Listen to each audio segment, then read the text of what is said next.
I've got one from Sue. Ooh, this is a good one. Do you think you can be an animal lover and still eat meat?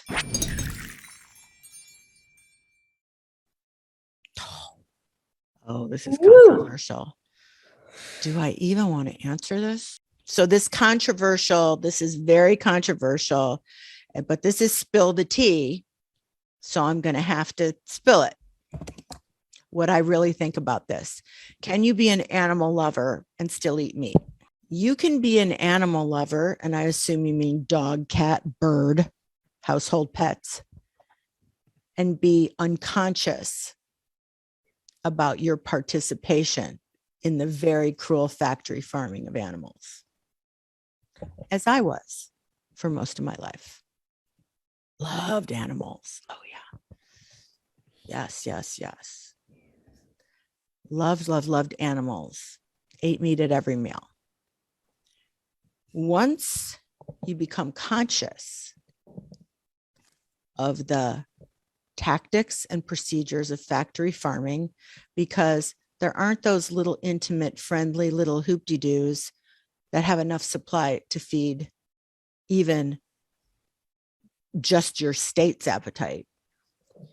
And so once you become conscious of the practices of the factory farm industry, the industrialization of the flesh of animals and animal products for food, once you understand, then you know the answer to that is, when you are conscious, no, you cannot love animals and eat meat. Because as you become conscious, you come to an understanding that we are not their masters.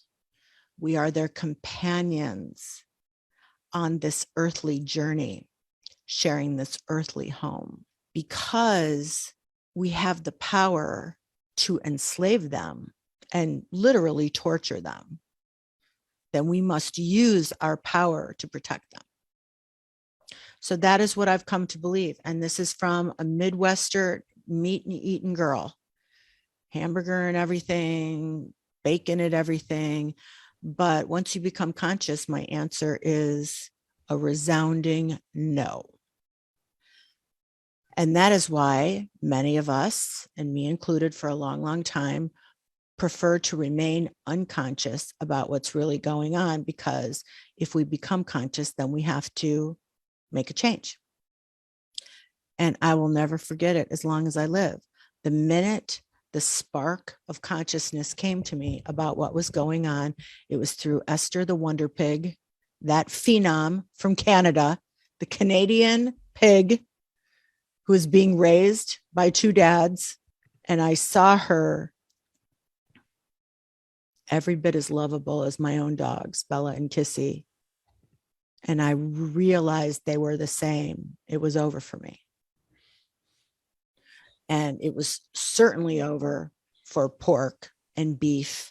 And it's become over for chicken and for turkey and even fish, I dare say. And moving, I'm probably moving to completely vegan. I have some little holdouts, some last vestiges, because it's a process. Yeah. My friend, vegan activist Kathy Freston, would say, lean in. She's very not judgy. She said, and she would say, lean in. But that is a very clear answer to a question. You avoid consciousness around this, because once you get conscious about what's going on, you cannot hold both those things. You cannot be a lover of animals and contribute to the cruelty of the industrialization of animals for food.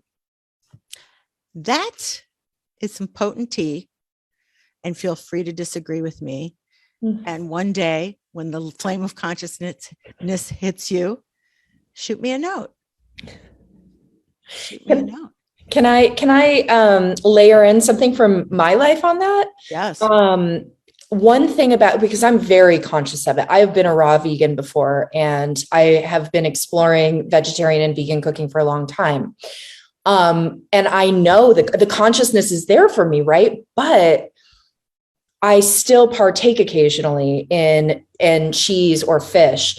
And what comes up for me is an incongruency with my own integrity, because I am doing a thing that I know is not right, or doesn't fit my values, I should say. Yeah. Same. So it splits my energy.